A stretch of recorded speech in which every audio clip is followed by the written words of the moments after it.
पूरे ब्रह्मांड में वक्त के साथ कई परिवर्तन आए हैं, जिनमें से कुछ बदलावों को आप और हम भी महसूस करते हैं। ठीक इसी प्रकार जब धरती का विकास क्रम शुरू हुआ तो उसे भी कई तरह के बदलावों से गुजरना पड़ा। इन्हीं बदलावों के परिणाम स्वरूप धरती पर जमीनी हिस्सा तैयार हुआ और बाद में वहां पेड़ पौधे, जीव जंतु और इंसानों ने अपना बसेरा बनाया। लेकिन क्या आप ये जानते हैं कि धरती का जो मानचित्र हम देखते हैं और भारत के जिस नक्शे को देखकर हम अलग अलग राज्यों की पहचान करते हैं, उस भारत का निर्माण कैसे हुआ? यकीनन इस सवाल का ऐतिहासिक जवाब आप में से बहुत से लोग जानते होंगे, लेकिन भारत के निर्माण की भौगोलिक सच्चाई से आप सभी अनजान होंगे। तो आइए जानते हैं भारत के भौगोलिक निर्माण के बारे में। जब दो गोलार्ध में बट गई धरती। आज अगर हम विश्व के नक्शे पर नजर दौड़ाएं तो पाएंगे कि यह पूरी दुनिया दो गोलार्ध में बटी हुई है। भूमध्य रेखा ने धरती को उत्तरी और दक्षिणी गोलार्धों में बराबर विभाजित किया है, जहां विभिन्न देश बसे हुए हैं। उत्तरी गोलार्ध में विश्व की आधी से ज्यादा जनसंख्या निवास करती है, वहीं दक्षिणी गोलार्ध बेहद ठंडा और बर्फीला होने के कारण वीरान है।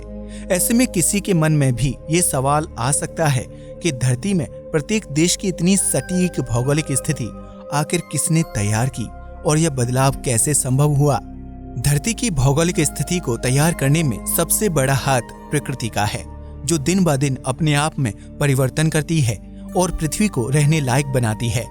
आज से लगभग 225 मिलियन साल पहले धरती का पूरा जमीनी भाग आपस में जुड़ा हुआ था, यानी उस समय एशिया और यूरोप का निर्माण नहीं हुआ था। धरती के उस बड़े भूभाग को पेंजिया का नाम दिया गया। यही भूभाग बाद में टूटकर अलग हो गया और विभिन्न देशों के निर्माण की वजह बना। दरअसल जलवायु परिवर्तन के कारण धरती के दक्षिणी गोलार्ध में मौजूद एंटार्कटिक सर्कल में बर्फ पिघलने लगी, जिससे समुद्र का जलस्तर बढ़ने लगा और पेंजिया दो हिस्सों में बट गया। यह दोनों भाग अलग होकर एक दूसरे से विपरीत दिशा में आगे बढ़ने लगे और उत्तरी और दक्षिणी हिस्से में जाकर रुके।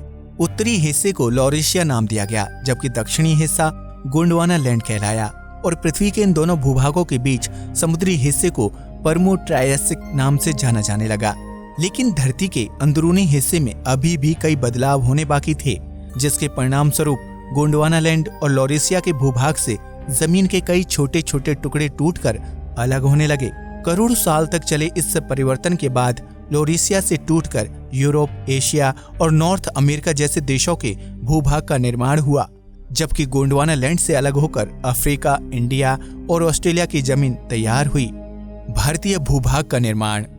भौगोलिक रूप से देखा जाए तो वर्तमान में भारत की गिनती एशियाई देशों में की जाती है, जो एशिया में सबसे शक्तिशाली और वर्चस्व वाला देश है।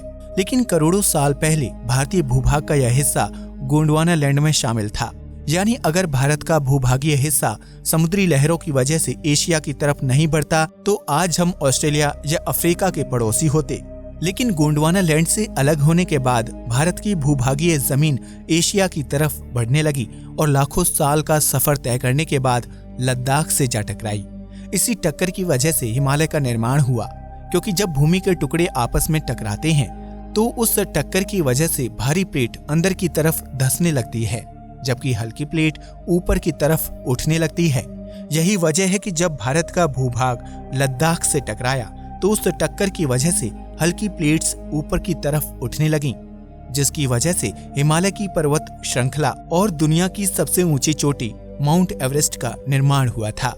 ऐसा बिल्कुल नहीं है कि पृथ्वी का विकास क्रम रुक गया है और आने वाले समय में हमें और बदलाव देखने को नहीं मिलेंगे, बल्कि पृथ्वी का विकास क्रम तो निरंतर चल रहा है, जिसे आप और हम घर बैठे महसूस नहीं कर सकते। वैज्ञानिक रिसर्च बताती है कि भारत के भूभाग की भारी प्लेट्स लगातार हिमालय की तरफ दब रही हैं, जिसकी वजह से हिमालय पर्वतमाला की ऊंचाई साल दर साल बढ़ती जा रही है।